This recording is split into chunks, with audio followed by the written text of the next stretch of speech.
बिस्मिल्लाहिर्रहमानिर्रहीम जी dear students. अब probability का हमारा एक्सरसाइज चल रही है। हमारी बीएससी की बुक हमने पकड़ी हुई है शेर मोहम्मद चौधरी साहब की। 6.12 से हमने ऑनवर्ड करना है। ये 6.12 में देखें जी, कहते हैं what is wrong with these statements. ये जो क्वेश्चन आपको गिवन है इनमें खराबी क्या है।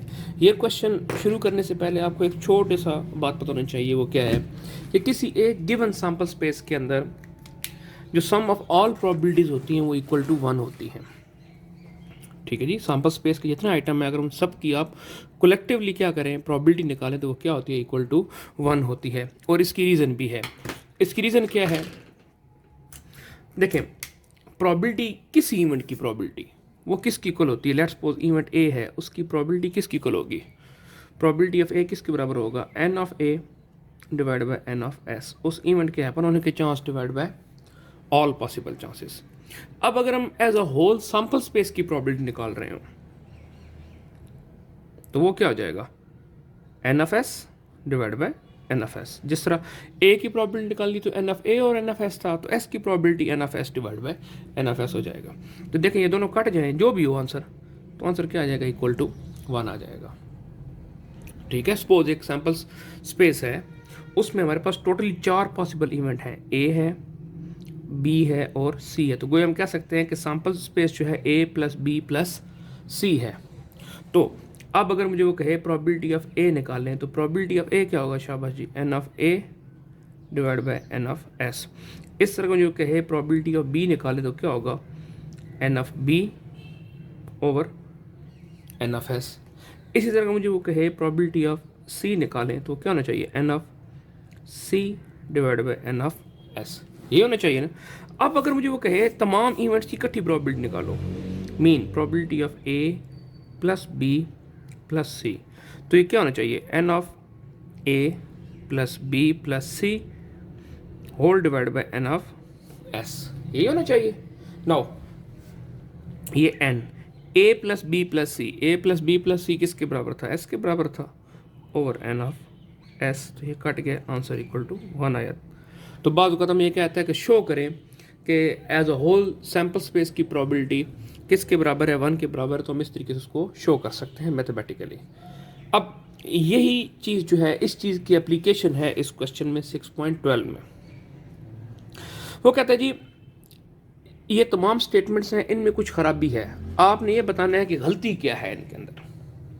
तो देखें जी, पहला पार्ट में क्या कहता है, an investment counsellor claims that the probability that a stock price will go up, किसी स्टॉक की, किसी शेयर्स की या किसी चीज़ की प्राइस ऊपर जाएगी, प्रोबेबिलिटी कितनी है उसकी, इंक्रीज कर जाएगी, कितनी है, 0.6।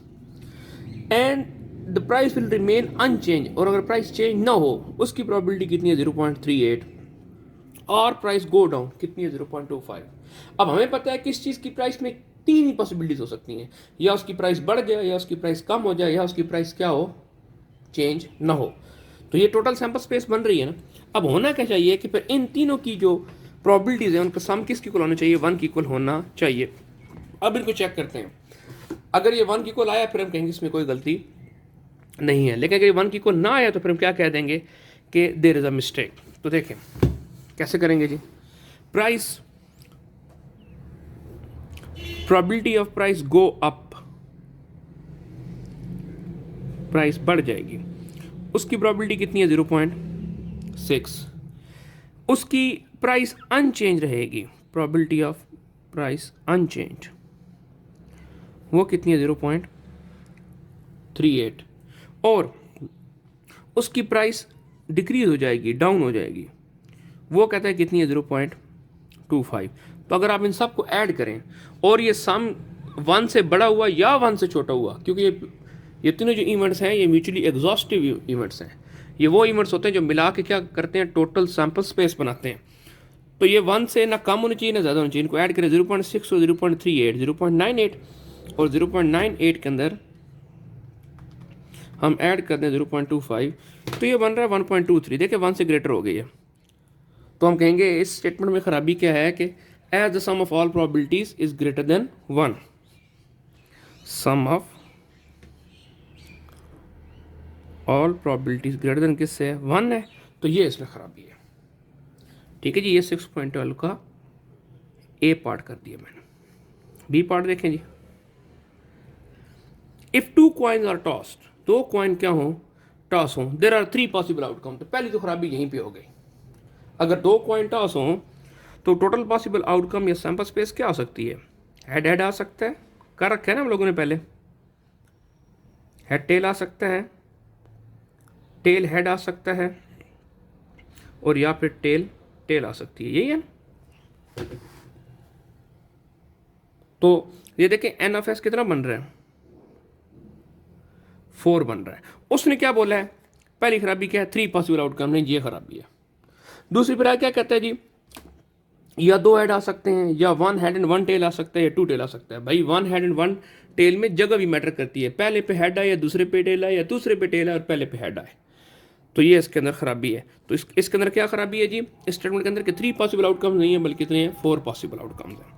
नेक्स्ट देखें जी, the probability that a certain truck driver will have no accident, 1 accident, या फिर 2 एंड मोर एक्सीडेंट। उसका जनाब कोई एक्सीडेंट ना हो, एक एक्सीडेंट हो, 2 या 2 से ज़्यादा हो। मतलब प्रोबेबिलिटी ऑफ, लेट्स सपोज हम एक्सीडेंट को शो करते हैं एक्स से, so probability of X equal to 0 plus probability of X equal to 1 accident plus probability of X 2 या उससे ज़्यादा, ग्रेटर देन और इक्वल टू 2। तो अब ये सारे मिला के तमाम सम स्पेस बननी चाहिए ना, तो इन तमाम का सम किसके इक्वल होना चाहिए, 1 की इक्वल होना चाहिए। अब देखें ये क्या कहता है, उसने 3 प्रोबेबिलिटी दी हुई है, कोई एक्सीडेंट नहीं होगा, इसकी प्रोबेबिलिटी कितनी है जी हमारे पास, 0.9। ये मैं फ्रेम में ले आता हूँ, कितनी है जी, 0.9। तो ये मैंने इसके अंदर इसकी वैल्यू पुट कर दी, प्लस फिर कहता है जी अल्लाह आपका भला करे, किधर गया जी, एक एक्सीडेंट होगा तो उसकी प्रोबेबिलिटी कितनी है, 0.02, और 2 या 2 से ज़्यादा उसकी प्रोबेबिलिटी कितनी है, 0.09 है जी। अब इन तीनों को अगर आप ऐड करें तो 0.9 प्लस 0.02 प्लस 0.09, तो ये कितना बनता है, 1.01 के बनता है, which is not equal to 1। ये इक्वल टू 1 नहीं है बल्कि 1 से क्या ग्रेटर है, तो ये ऐसा होना मुमकिन नहीं है। ठीक हो गया जी। लेकिन इससे अगर कम आती ना 1 से, तो फिर हम शक में पड़ सकते थे कि हो सकता है कोई इवेंट रह गया हो, लेकिन इन एनी केस मुमकिन ही नहीं है कि प्रोबेबिलिटी जो है उनका सम 1 से ग्रेटर आ जाए। लेकिन suppose probability of 1, probability equal to 1 होता है किसी सर्टन इवेंट की प्रोबेबिलिटी। सपोज मैं कहता हूँ जी आज थर्सडे है, कितनी प्रोबेबिलिटी है कल फ्राइडे होगा, तो एग्जैक्ट पता है कि अगर आज थर्सडे है तो कल फ्राइडे होगा ही होगा। तो कल अगर आज थर्सडे हो तो कल फ्राइडे होने की प्रोबेबिलिटी की इक्वल टू 1 है। 1 से ज़्यादा निकाल, 2 बार जुम्मा तो नहीं हो सकता अगर आज जुमरात हो, ठीक है, या 1.5 जुम्मा हो सकता है, नहीं हो सकता। सही हो गया जी। और इस तरह प्रोबेबिलिटी ऑफ इम्पॉसिबल इवेंट, ये बात का 4 क्वेश्चन में आता है, what is probability of impossible event. So ऐसा इवेंट जिसके हैपन होने के चांस 0 हो, अगर उसके हैपन होने के चांस 0 हो तो n of that event will be 0, तो उसकी प्रोबेबिलिटी क्या होगी, 0 divide by N of S equal to 0। So probability of impossible event भी क्या होता है, 0 होता है। नेक्स्ट देखिए जी, हमारे पास अगला क्वेश्चन गिवन है, वो कहता है जी लेट प्रोबेबिलिटी ऑफ ए कितनी हो, 2/3, प्रोबेबिलिटी ऑफ बी कितनी हो, 1/4, प्रोबेबिलिटी ऑफ सी कितनी हो, 1/6। और ये तीनों कौन से हैं, म्यूचुअली एक्सक्लूसिव इवेंट है, मतलब इन तीनों में कोई चीज़ कॉमन नहीं है, मतलब इवेंट ए, इवेंट बी और इवेंट सी क्या है, एक्सक्लूसिव इवेंट है। तो फिर अगर ये तीनों म्यूचुअली एक्सक्लूसिव इवेंट हो तो इनका सम किसकी इक्वल होना चाहिए, 1 की इक्वल होना चाहिए। चेक करते हैं, होना क्या चाहिए, probability of A plus probability of B plus probability of C, ये इक्वल किसके होना चाहिए, 1 की इक्वल होना चाहिए। हम सी पार्ट कर रहे हैं। सो देखें उसने हमें क्या बताया, प्रोबेबिलिटी ऑफ ए कितना है, 2/3, 1/4 एंड 1/6, 2/3, 1/4 और 1/6। हल करने एलसीएम ले लें, 6 एलसीएम आएगा, 12 एलसीएम आ जाएगा जी। तो 3 4 are 12, 4 2 are 8, 4 3 are 12 and 6 2 are 12। तो उनको अब ऐड करें, 8 और 3 11, 11 2 क्या हो जाएगा, 13। तो 13 डिवाइड बाई 12 जो कि क्या है, ग्रेटर देन 1 है। इधर देख लीजिए, 13 डिवाइड बाई 12 1 से बड़ा होता है, 1.08 आ रहा है। सही है, तो ये भी, इसलिए ये जो स्टेटमेंट है ये क्या है, गलत है। तो ये जो क्वेश्चन था ये तमाम के तमाम इस प्रेमिस के ऊपर बुनियाद था कि सम ऑफ ऑल प्रोबेबिलिटीज़ किस इक्वल होती हैं, 1 की इक्वल होती हैं। और जो उसने हमें क्वेश्चन दिया था उसमें गलती क्या है, तो यही गलती है, एक आइटम में सैम्पल स्पेस गलत क्यों था, और बाकी क्या था हमारे पास, अल्लाह आपका भला करे, जो प्रोबेबिलिटी थी उनका सम क्या रहा था, ग्रेटर देन 1 आ रहा था। ठीक हो गया जी, ओके जी। 6.13 देखें, find the probability in each of the following case. पहला, an odd number appear in a single toss of a fair die. एक हम डाइस क्या करें, थ्रो करें, तो उसमें ऑड नंबर आने की प्रोबेबिलिटी क्या होगी। देखिएगा जी क्या हो रहा है जी, हम एक डाइस थ्रो कर रहे हैं। अगर हम एक डाइस थ्रो कर रहे हैं तो हमारे पास सैंपल स्पेस क्या बनेगी, 1 2 3 4 5 6। लेट, चलो जी, ओ denotes odd number,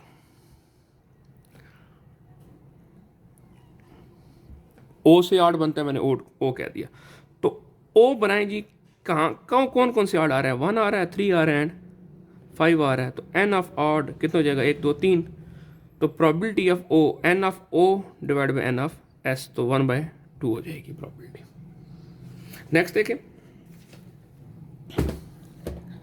the sum 8 appears in a single toss of pair of dice. अब जी हम क्या कर रहे हैं जी, 2 डाइस क्या कर रहे हैं, थ्रो कर रहे हैं। तो सबसे पहले हमने क्या करना होगा, ये 2 डाइस थ्रो करने के सैंपल स्पेस बनाना होगा। तो अब पिछला लेक्चर अगर चेक करें ना, उसका लिंक हम डाल देंगे, तो वो उसमें 2 जो डाइस हैं उनकी सैंपल स्पेस बनाई हुई है हम लोगों ने। तो ये वही लास्ट लेक्चर से मैंने वो पेज मेरे पास पड़ा था, मैंने दिखा दिया आप लोगों को। तो ये देखिए 1 1 आ सकता है, 1 2 आ सकता है, 1 3 1 4 1 5 1 6, इस तरह 2 1 2 3 and so on up to 6 6 हो सकता है। तो ऐसे आप लोगों ने क्या करनी है, सैंपल स्पेस बनानी है। अब उसने क्या बोला है जी, सम 8 अपीयर्स, किसकी प्रोबेबिलिटी निकालें, 8 कहाँ कहाँ आ रहा है, तो ये देखें 2 और 6 पे 8 आ रहा है, 3 और 5 पे 8 आ रहा है, 4 और 4 पे 8 आ रहा है, 5 और 3 पे 8 आ रहा है, 6 और 2 पे 8 आ रहा है। तो कितने बन रहे हैं, 1 2 3 4 5, तो 5 डिवाइड बाई 36 क्या निकल आएगी, प्रोबेबिलिटी निकल आएगी। ये होगी आप लोगों का करने वाला काम हो गया। नेक्स्ट देखिए जी, at least 1 head appears in a 3 toss of fair coin. एक कॉइन को 3 दफा टॉस करें या 3 कॉइन इकट्ठे टॉस करें, तो सबसे पहले क्या करनी है हम लोगों ने, उसकी सैंपल स्पेस बनानी है। एक आप लोगों का इसी प्लेलिस्ट के अंदर लेक्चर पड़ा हुआ है, इससे प्रीवियस लेक्चर 2 या 3 लेक्चर पीछे है, कि हम लोग ट्री डायग्राम कैसे बनाते हैं। ये वो लेक्चर थे जिसमें हम लोग पहले कंसेप्ट बना रहे थे, अपने क्वेश्चन करने स्टार्ट नहीं किए थे। तो ट्री डायग्राम वाला लेक्चर देखें, आपको मजीद समझ आ जाएगी किस तरह बनती है। मैं आपको ज़रा जल्दी से बना देता हूँ। अगर हम लोग क्या करें, 6.13 का बी पार्ट है, अगर हम लोग क्या करें कि 3 कॉइन्स को टॉस करें तो हमारे पास क्या हो सकता है सैंपल स्पेस, यही है ना, at least 1 head appear in 3 toss of fair coin. तो देखें ये हो सकता है कि हेड हेड और हेड आ जाए। टोटल पॉसिबल आउटकम कितने हैं, 2⁻3, 8 आउटकम होने चाहिए। क्यों होने चाहिए पता नहीं, ये आप लोग को मुझसे ज़्यादा आना चाहिए अब। या ये हो सकता है कि हेड हेड और टेल हो, यही हो सकता है कि हेड टेल एंड हेड हो, यही हो सकता है कि टेल हेड एंड हेड हो, या ये फिर ये हो सकता है, अल्लाह आपका भला करे, एक टेल, पहले ये 2 हेड ले लिए, अब 2 टेल लेते हैं, हेड टेल टेल, फिर क्या होगा जी, टेल हेड टेल, फिर क्या होगा जी, टेल टेल हेड, और या तीनों क्या आ सकती हैं, टेल्स आ सकती हैं। ये लें जी, सैंपल स्पेस की बन गई हमारे पास।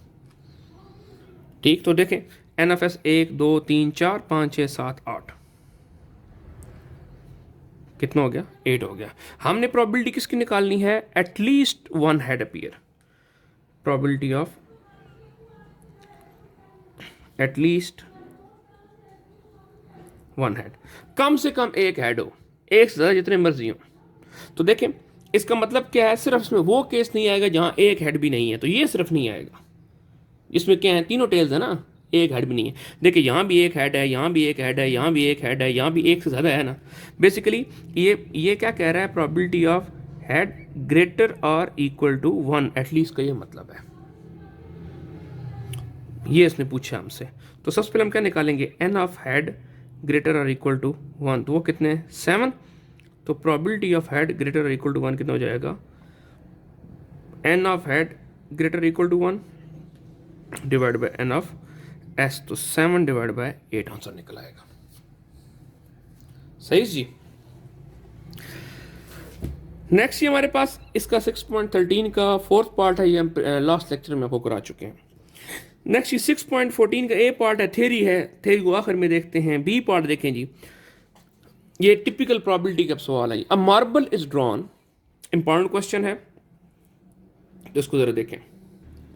देखिए जी, कहता है marble is drawn at random from a box which contains 10 red 30 white 20 blue.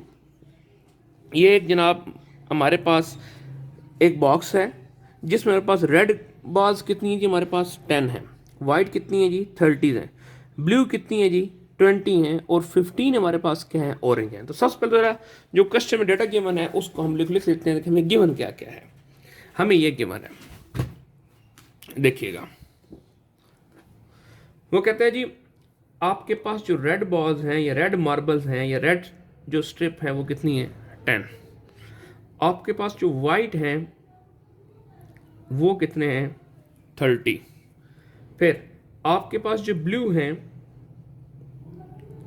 वो कितने हैं 20, and how many of orange, वो आपके पास ऑरेंज कलर के कितने हैं जी 50। अब मुझे आप बताएं टोटल कितना हो जाएगा, सबको ऐड कर लेंगे ना, तो 30 और 10 40 60 और कितना हो जाएगा 75। Find the probability number 1। हमने क्या करना है जी, एक मार्बल हमने ड्रॉ करना है, ठीक, तो हमने ड्रॉ एक करना है, तो एन ऑफ एस निकालें 75C1, एक ड्रॉ हो रहा है, तो एन ऑफ एस कितना निकल आएगा 75।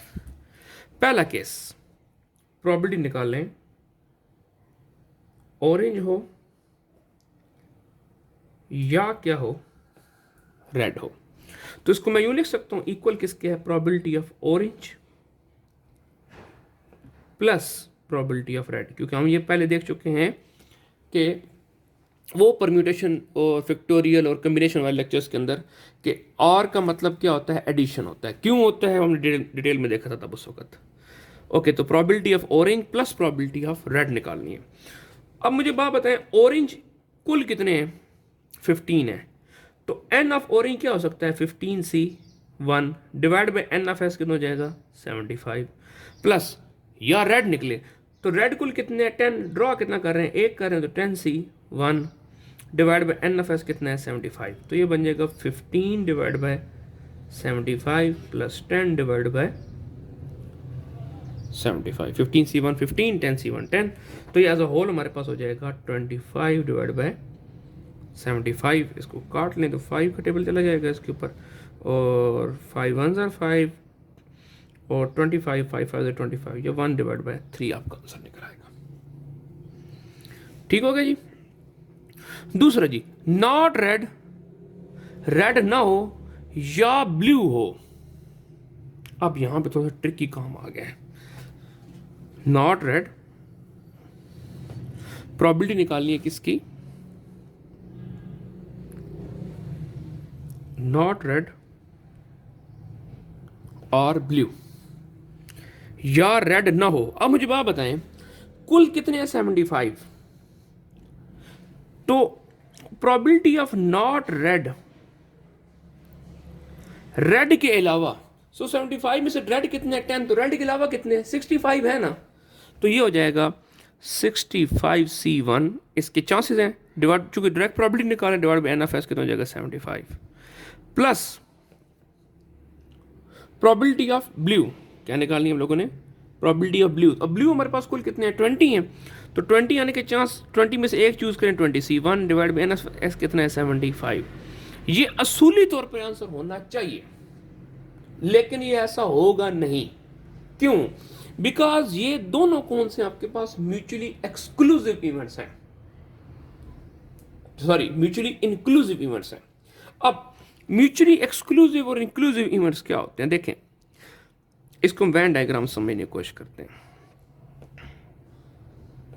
ये जी मेरे पास सपोज एक सेट है ए, एक सेट क्या है बी, ये जो बॉक्स होता है ये आपके यूनिवर्सल सेट को या प्रोबेबिलिटी केस में सैंपल स्पेस को शो करता है। अब ये एक इवेंट ए है और एक इवेंट क्या है, बी है, इनमें कोई चीज़ कॉमन है? तो सर इसका आंसर है इनमें कोई चीज़ कॉमन नहीं है।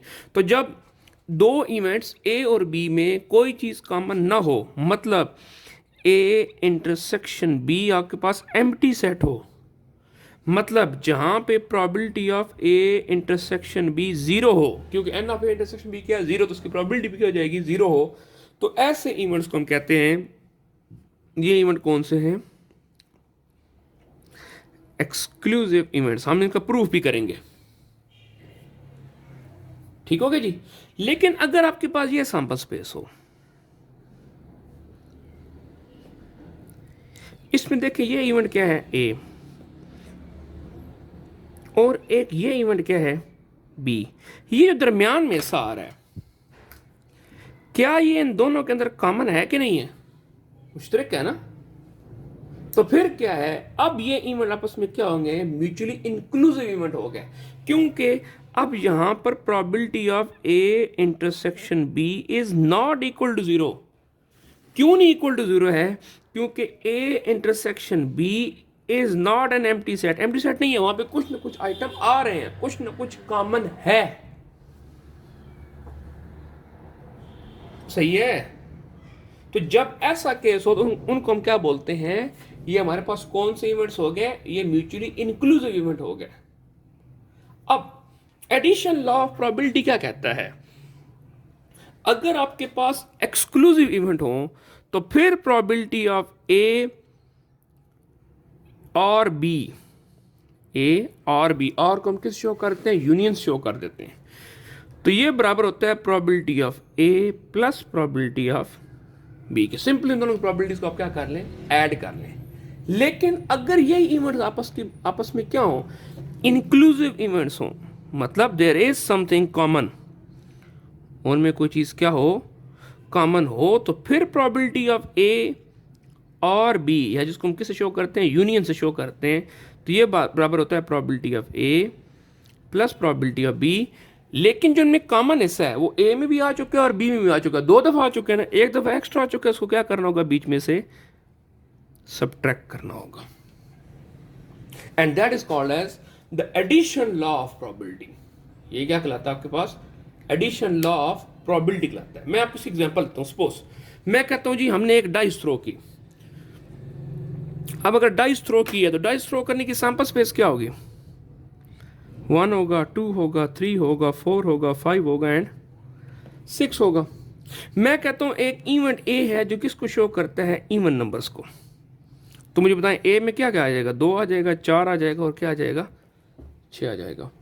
फिर मैं कहता हूं एक इवेंट बी है जो किसको शो करता है, फर्ज करें मल्टीपल्स ऑफ 3, तो 3 के मल्टीपल्स में कौन कौन से हैं, 3 1 जार 3, 3 2 जार 6, यहां तक ही है।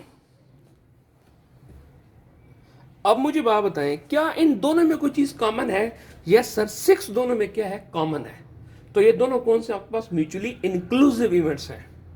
अब अगर मैं निकालूं यहां पे प्रोबेबिलिटी ऑफ ए निकालूं तो क्या होगा, एन ऑफ ए और एन ऑफ एस, तो एन ऑफ ए कितना है, 1 2 3, और एन ऑफ एस कितना है, 6। इस तरह मैं कहूं प्रोबेबिलिटी ऑफ बी निकालूं तो एन ऑफ बी कितना है, 3 और 6 दो टाइम आ रहा है, और एन ऑफ एक्स कितना है, और इसको हल करते कितना बन जाएगा, 1/3, इसको हल करके कितना बन जाएगा, 1/2 बन जाएगा, यही है ना। नाउ अगर मुझे कहा जाए दोनों की प्रोबेबिलिटी ऑफ ए और बी,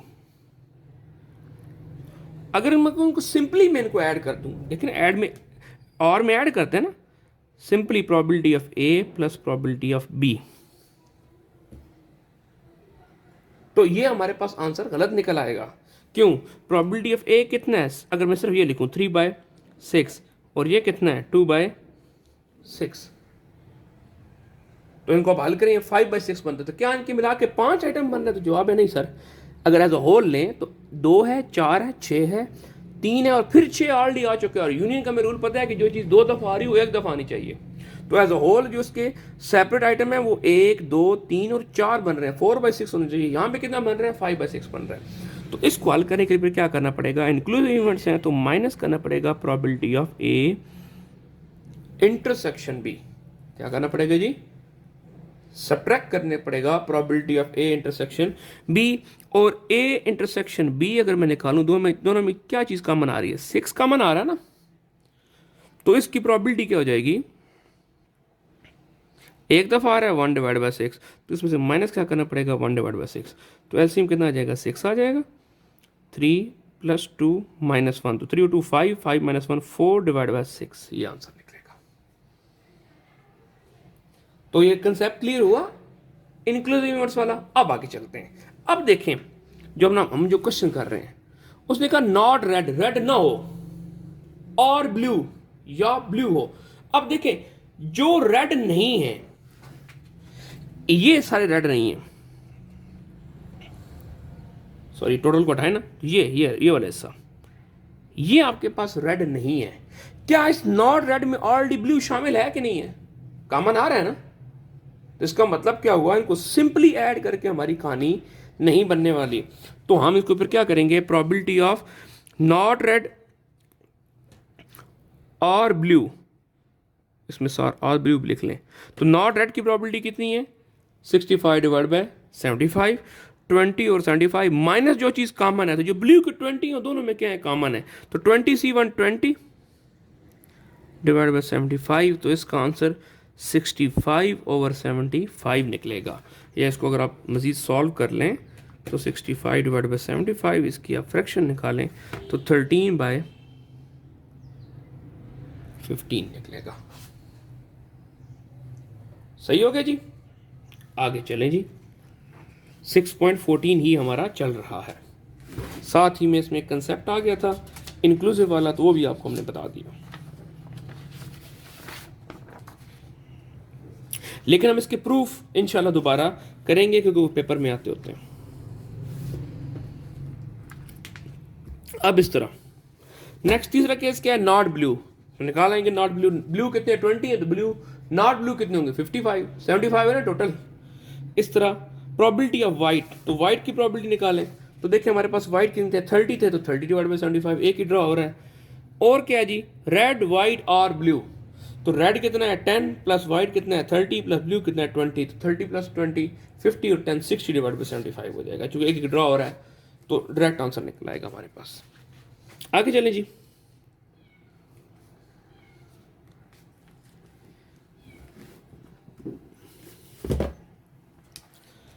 फिर वो चीज आ गई जी, 2 डाइस वाला क्वेश्चन आ गया। कहता है जी, if 2 dice are thrown, what are the various number of dots that may turn up, कितने डॉट्स हमारे पास आ सकते हैं, सैंपल स्पेस निकालनी है, ये देखेंगे सैंपल स्पेस निकली पड़ी है। ठीक हो गया जी। फिर क्या करना है जी हम लोगों ने, what are the probabilities of each of them, हर एक की प्रोबेबिलिटी कितनी होगी, तो 1/36 हो जाएगी। What is the probability that number of dots will total at least 4, कम से कम 4 होंगे, जो सम होगा वो एटलीस्ट कितना होगा, 4 होगा। तो 4 या 4 से कम वाले कौन कौन से हैं, ये देखें, एक और एक को ऐड करें, 2 आता है 4 से कम है, 3 आता है 4 से कम है, ये एक और 3 4 है, ये भी 4 या 4 से कम वाले आएंगे, ये नहीं आएगा, फिर ये आ जाएगा, ये आ जाएगा और फिर ये आ जाएगा, तो 1 2 3 4 5 6 6/36 हमारे पास क्या निकल आएगा, आंसर निकल आएगा। नेक्स्ट चीज 6.15 का बी पार्ट है, show that in a single throw of 2 dice the probability of throwing more than 7 is equal to throwing less than 7। जो सम आएगा वो 7 से ज्यादा का सम और 7 से कम का सम आपस में क्या होंगे, इक्वल होंगे। सो आप ये सैंपल स्पेस बनाएंगे, सैंपल स्पेस बना लेने के बाद आप क्या करेंगे जी, एग्जैक्टली लेस देन 7 में मतलब 7 खुद शामिल नहीं है, तो 7 से कम वाले कौन से हैं, ये सारे 1 1 1 2 1 3 1 4 1 5 1 6 कुछ शामिल नहीं होगा, तो 7 से कम वाले निकाल लेंगे, उसकी प्रोबेबिलिटी निकाल लेंगे, फिर 7 से ग्रेटर वाले निकालेंगे, उसकी प्रोबेबिलिटी निकाल लेंगे, और ये प्रूफ करना होगा कि probability of sum less than 7 is equal to probability of sum greater than 7। आगे चले जी, कहते 2 डाइस आर थ्रोन, फिर वही डाइस वाला क्वेश्चन आ गया। तो आप ये देख रहे हैं एक बड़े मशहूर सवाल है डाइस वाले, let A be the event that the sum on the upper face is odd, एक इसको शो कर रहा है कि सम क्या है, ऑड है, ये पिछले कर भी चुके हैं, इसी सैंपल स्पेस के साथ आपके बनेंगे ये सैंपल स्पेस आपके, शुक्र है मैंने बचा के रखी हुई थी। And B is the event that there is one at least one ace, कम से कम एक तो एक आए ना, एस क्या जिसमें किसी एक पे वन आ रहा हो। तो दे यहाँ पे देखिए, यहाँ भी एक वन है, एक वन है, एक वन है, एक वन है, एक वन है, एक वन है, फिर यहाँ पे एक वन है, यहाँ पे एक वन है, यहाँ पे एक वन है, यहाँ पे एक वन है, यहाँ पे एक वन है, तो 6 ये और 5 ये 11। ठीक है जी, तो प्रोबेबिलिटी ऑफ बी कितनी हो जाएगी 11 divide by 36, order probability 18 divide by 36 हो जाएगी। ठीक है, assume the sample space of 36 point, हम कहेंगे कि अज्यूम करने की जरूरत नहीं है, हमें एग्जैक्टली पता है कि 36 पॉइंट्स ही होते हैं। List the possible sample point, sample space बनानी है। फिर किधर गया जी, ओके हो गया जी, which belong to the event. अब हमने क्या निकालना है, ए इंटरसेक्शन बी निकालना है, जो ए और बी में कॉमन है, एक ए यूनियन बी निकालना है, दोनों के लिख लेने हैं, जो चीज़ उनमें रिपीट हो रही है उसको एक दफ़ा लिखेंगे। A intersection B negation, B negation क्या मतलब बी के अलावा, बी क्या एटलीस्ट वन, तो एटलीस्ट वन के अलावा वाले कौन से हैं, तो हमने क्या कहा था, ये वाले सारे आ रहे हैं, ये वाले सारे आ रहे हैं, तो पीछे ये वाले बच जाएंगे बस, ये सारे आपने लिख लेने।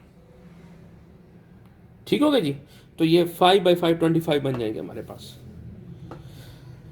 Find the probability of this event assuming equally likely event, assume करें कि हर एक इवेंट करने की प्रोबेबिलिटी क्या इक्वल है, वैसे हमें पता है कि हर एक की 1/36 ही होती है। ठीक हो गया जी। नेक्स्ट देखें जी, 2 good dice are rolled simultaneously, 2 dice को हमने क्या किया, रोल किया। गुड से मुराद यहाँ अच्छी नहीं है, गुड से मुराद यहाँ पर क्या है जी कि वो बायस नो, हर एक इवेंट के नंबर कहने की चांस क्या इक्वल हो। Let A denote the event the sum show is 8, एक इसको शो कर रहा है कि सम कितना है 8 आए, तो 8 कहाँ कहाँ आ सकता है, देखें 2 और 6 पे 8, 3 और 5 पे 8, 4 4 पे 8, 5 3 पे 8 और 6 2 पे 8। And B be the event that the two show the same number, दोनों पे क्या है सेम आए। अब बी क्या है 1 1 2 2 3 3 4 4 5 5 एंड 6 6, ये देखें 1 1 सेम है, 2 2 सेम है, 3 3 सेम है, 4 4 सेम है, 5 5 सेम है, 6 6 सेम है। क्या दोनों में कुछ चीज़ कॉमन है, तो ये 4 4 दोनों में आ रहा था, इसमें सम भी 8 आ रहा है और दोनों में इक्वल क्या है 4 4 इक्वल भी है दोनों में। ओके जी, find the probability of A, probability of B, probability of A intersection B and probability of A union B, सब कुछ निकल आएगा। और जब ए यूनियन बी निकाल रहे होंगे वहां पे आप लोगों ने ध्यान करना है कि ए यूनियन बी के अंदर ए इंटरसेक्शन बी की प्रोबेबिलिटी को लेस करना है, बल्कि ये मैं क्वेश्चन आप लोगों को करा देता हूँ। सैंपल स्पेस ये बनी पड़ी है, तो क्या कहता है ये हमें, वो कहता है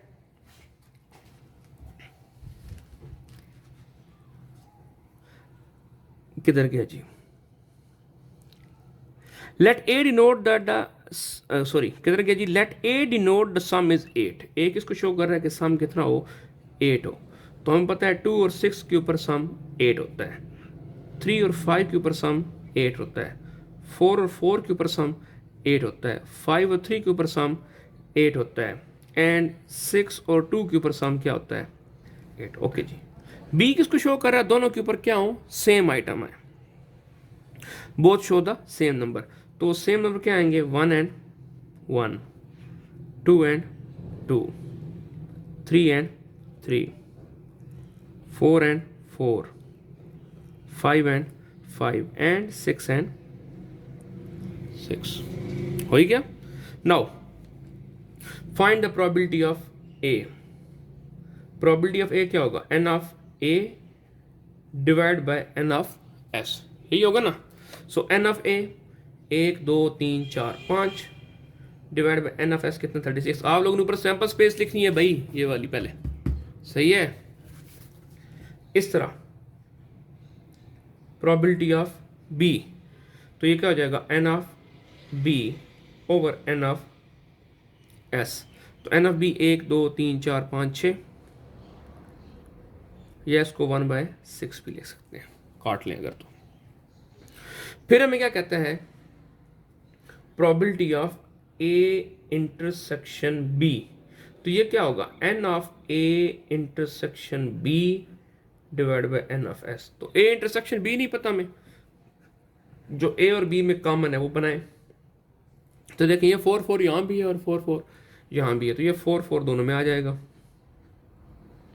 तो इसका कितना आइटम आ रहा है, एक आइटम आ रहा है 1 डिवाइड बाय 36, और इसका आखिरी पार्ट क्या है, probability of A union B. Now again both of these event, ये दोनों इवेंट्स क्या है, आपस में म्यूचुअली इंक्लूसिव इवेंट है, क्योंकि यहाँ पर ए इंटरसेक्शन बी की प्रोबेबिलिटी 0 नहीं है।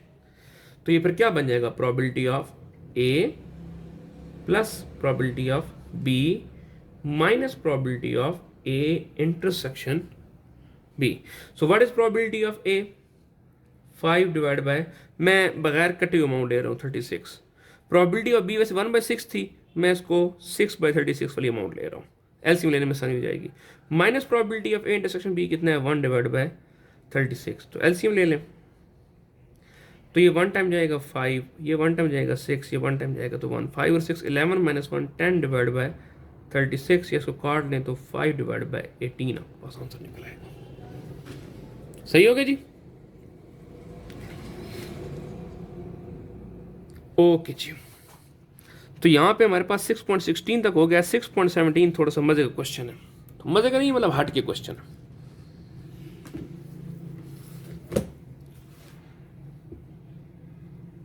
कहता जी अ बॉक्स कंटेन 6 डिस्क्स, एक बॉक्स है जिसमें हमारे पास 6 कार्ड हैं, 6 डिस्क हैं, 6 कॉइन हैं, 6 टोकन पड़े हैं और हर एक ऊपर नंबर लगे हुए 1 से लेके 6 तक, ठीक।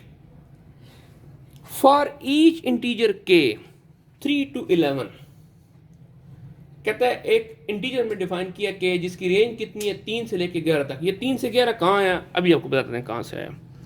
The probability that 2 disc drawn without replacement, अगर हम उसमें से 2 डिस्क निकालें, और निकालें भी कैसे, विदाउट रिप्लेसमेंट। ये विदाउट रिप्लेसमेंट की वैसे भी फरमाइश आ रही थी कि लास्ट लेक्चर में बताया, समझ नहीं आई।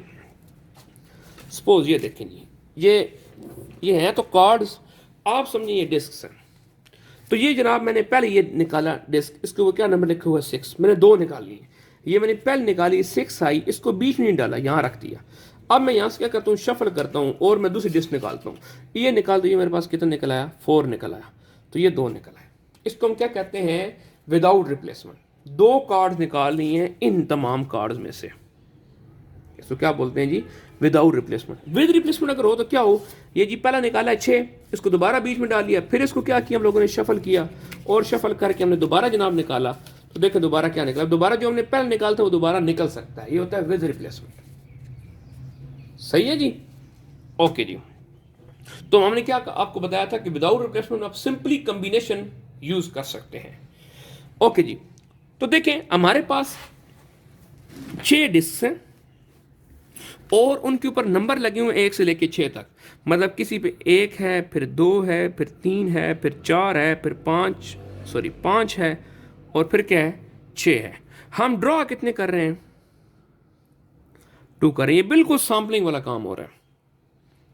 तो सबसे पहले तो हम निकालेना कि all possible outcomes N of S, ठीक है, ये ऑल पॉसिबल सैंपल्स हमारे पास क्या बन सकते हैं। तो कुल 1 2 3 4 5 6 में से निकालने कितने, 2, तो 6C2 ये हमारे पास बनेगा। तो ये कैसे होगा जी, 6 कॉम्बिनेशन 2, तो टोटल पॉसिबल आउटकम कितने हैं, 15। अब उसने जो ऊपर कहा था कि इंटीजर के है वो 3 से लेके 11 तक है, ये 3 से लेके 11 तक क्यों बोला है, ये बताते हैं आपको। पहले तो ये निकालते हैं ना कि हम सैंपल स्पेस के आइटम लिखें सही ना, ये 15 है, इसको जरा बनाते हैं, 15 बनेंगे कैसे जरा देखें। क्या ये मुमकिन है कि जो पहला कार्ड हम निकालें उस पे क्या आए,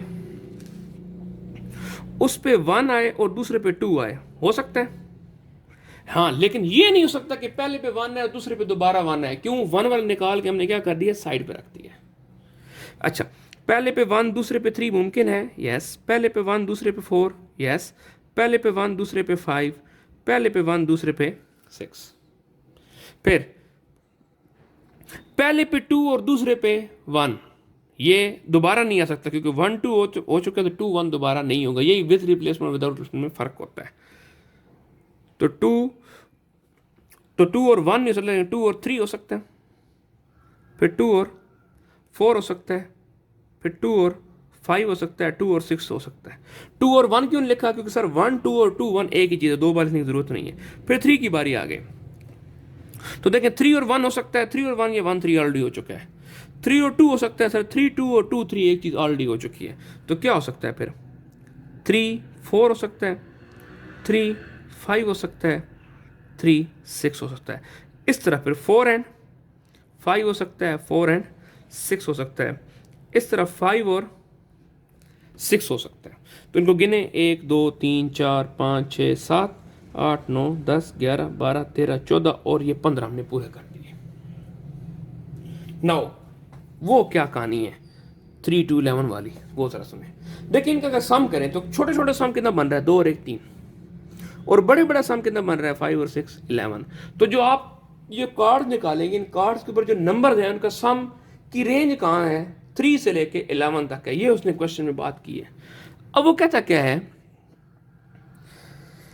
कहता ये है जी they all have same probability, हर एक की प्रोबेबिलिटी क्या है, सेम है। मतलब अगर k इक्वल टू, मतलब probability of k equal to 3 equal किसके है, probability of k equal to 4 equal किसके है, probability of k equal to 5 equal किसके है, probability of sorry k equal to 6 up to करते करते probability of k equal to 11। हर एक की प्रोबेबिलिटी क्या है,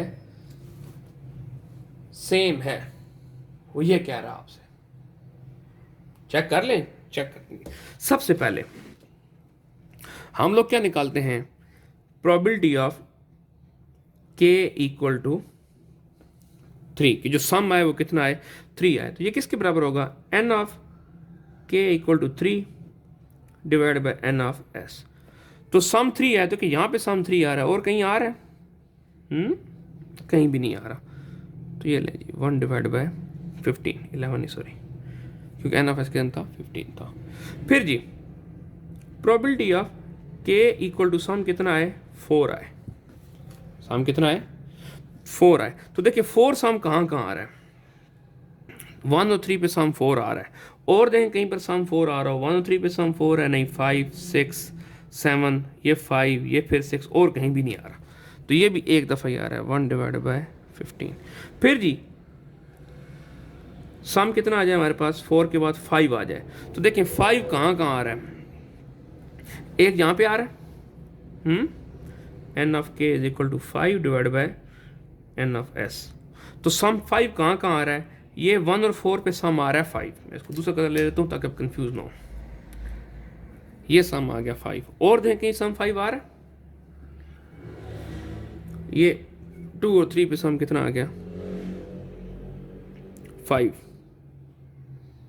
और देखें जी कहीं पर सम आ रहा हो इस तरीके से, ठीक है।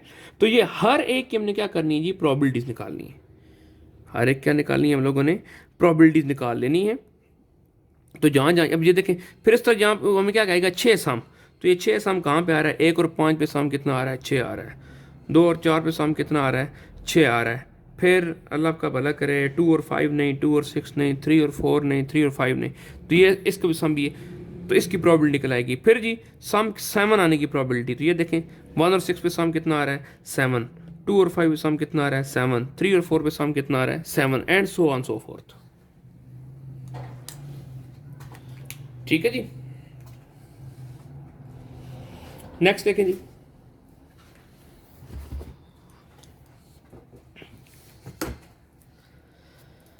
कहते जी in a single throw of a fair dice,